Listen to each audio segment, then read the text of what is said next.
podcast. Le très honorable Jean Bardin présente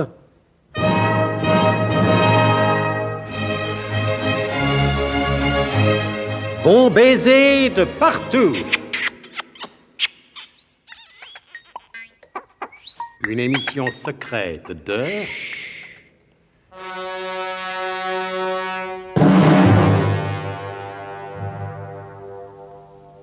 Donc, pendant qu'au Caire, Nicolas Leroidec se rend compte à ses dépens que souvent femme varie et qu'il a été bien folle de s'y fier, à Paris, le colonel de Guerlas fait la mise au point qui s'impose.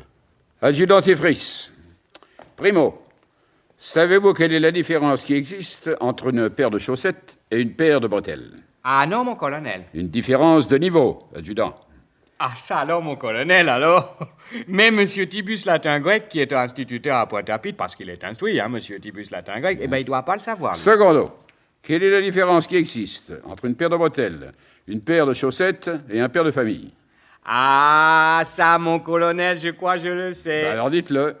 C'est que mon colonel, je crois, je le sais, mais je suis pas sûr. Hein. Oui, le père de famille porte des chaussettes et des bretelles. Mais des bretelles et des chaussettes, elles ont jamais porté un père de famille. Adjudant Tifris, votre promotion n'est plus qu'une question de jours, lesquelles ne sont plus qu'une simple question de temps.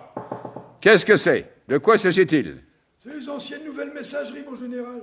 Et alors, qu'est-ce que vous voulez? Livre des messages, mon commandant. Bon, alors rentrez. Voilà, mon lieutenant. Oui, si ça continue, je vais rentrer dans le rang. Allez, donnez. Oui. Voilà, monsieur le président. Merci, vous pouvez disposer. C'est que, monsieur le directeur, d'habitude... Enfin, c'est la coutume, quoi. Oui, ah oui, c'est ça, on vous donne un pourboire. Voilà, mademoiselle, c'est ça. Oui, eh ben on a tort. Le pourboire déshonore celui qui le donne et humilie celui qui le reçoit. Allez, dégagez. Bien, monsieur le proviseur. Ah, eh ben c'est pas trop tôt, voyons ça.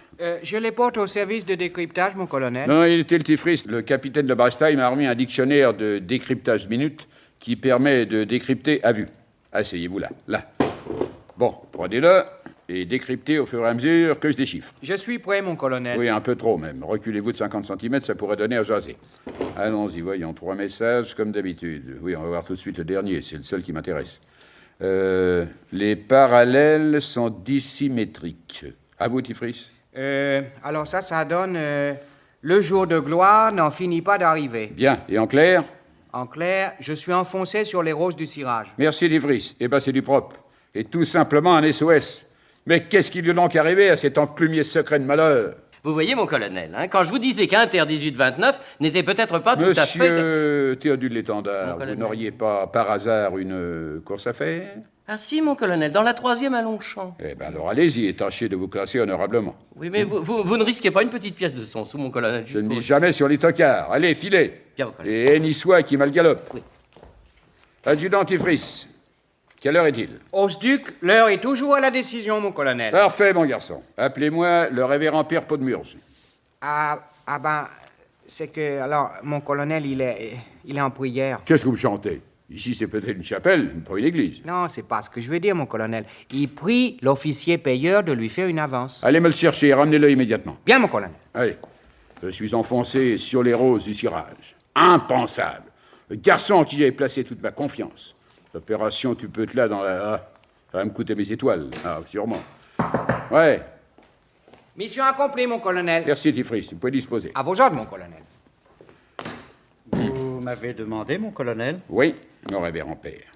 Tenez, et lisez le dernier message de Nicolas Leroidec, alias Inter 1829. Je chausse mes lunettes. Attends. Je suis enfoncé sur les roses du cirage.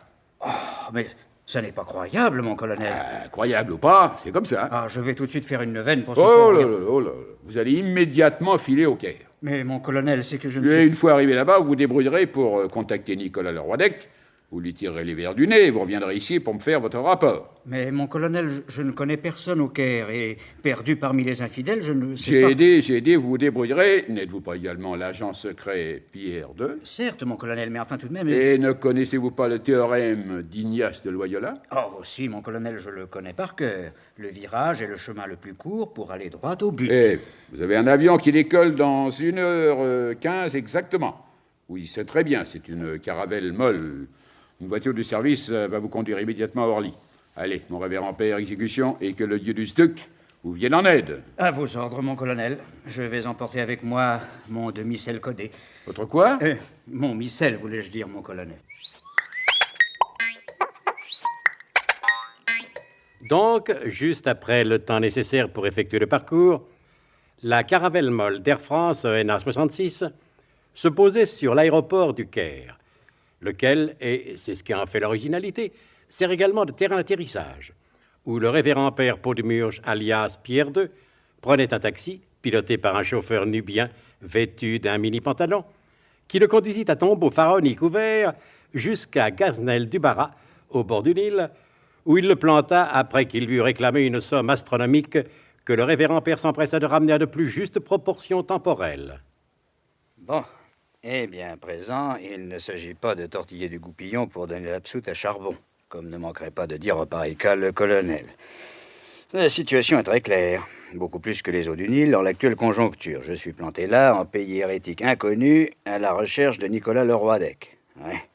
Autant chercher une aiguille de pain dans une botte de CRS. Enfin, prenons patience, et prions le Seigneur Tout-Puissant de me faciliter la tâche que je dois accomplir pour le repos de l'esprit du colonel, et dans les intérêts supérieurs de la nation. Avec ça qu'il fait une de ces chaleurs... Oh! Hé, Podmurge! Qu'est-ce que tu fous là? Mais qui parle? Qui m'appelle? Qui m'interpelle ainsi? Serait-ce la voix divine qui m'envoie... Alors, tu t'apportes ou tu glandes? Mais Dieu m'électrocute! N'est-ce point là mon vieil ami le père Paul? Le père Paul des Perleux de Mytilène? Mais oui, c'est bien lui. J'arrive, ami, j'arrive! Et les deux bons pères se retrouvèrent et s'étreignirent conformément au canon de 75 du protocole ecclésiastique. Par exemple, quelle heureuse surprise! Que le nom du Seigneur soit une fois de plus béni. Mais qu'est-ce que tu fabriques ici, comme dirait le président du conseil du même nom? Ah, mon vieil ami, eh bien, je suis ici en mission secrète à effet de retrouver un garçon, oui, et je n'ai pas la moindre idée où il se trouve. Sinon qu'il est présentement au Caire. Mais cet état d'imprécision ne peut que être profitable, puisqu'ainsi tu n'as aucune idée préconçue ni parti pris quant au parti à prendre. La philosophie des Pères Bleus est toujours aussi transcendantale à ce que je vois. Eh oui, comme les oraisons de Bossuet étaient toujours les meilleures. Et toi, mon révérend petit père, qu'est-ce que tu fais ici? Je suis venu consulter quelques papyrus. Papyrus, veux-tu dire? Et alors, l'URSS, ce n'est pas la Russie? Tu as réponse à tout. Mais dis donc, j'ai une de ces soifs, moi. Je boirais bien un petit whisky. Ah, ça ne va pas être facile, parce qu'ici, c'est une ferblanterie. Alors bon. Oui, le patron est de mes amis, et quand je viens au Caire, je ne manque jamais de lui rendre visite. Mais il fait d'excellents cafés turcs qui rappellent à s'y méprendre le vin de Paphos, que, si ma mémoire est fidèle, tu apprécies tout particulièrement. Hein. Eh bien, va pour un café turc. Comme tu le vois, on le sert dans un saladier de l'époque de Philadèphe ou Ptolémée II. L'aimais quoi? Ptolémée, deuxième du nom. Ah! Et, après avoir dégusté 2 ou 3 saladiers de café turc, les deux saints hommes sortirent pour prendre un peu l'air et se trouvèrent de Verdi, bientôt, dans le Mousquis ou quartier des marchands. Mais dis donc, ça grouille ici. Est-ce que ça peut grouiller? Je n'ai jamais vu un tel grouillement, même chez les gens les plus pressés. Oui, tu vois, on vend de tout. Des colliers, des coffrets de Marie Santal, des cuivres ciselés, des soieries et des brancards chatoyants. Des quoi? Des brocards chatoyants et même des enclumes d'époque. Mais qu'est-ce que tu dis? Des enclumes d'époque? Oui, tiens, le marchand là, en train de discuter avec... Oh, Dieu soit loué par ta cite reconduction. Hosanna! Alléluia! Gloire dans les cieux! Car le Seigneur m'électrochoque. Le garçon qui discute, mon ami, le garçon que tu vois là, c'est justement celui que je cherche. C'est-à-dire Nicolas Leroy-d'Ec, alias Inter 1829.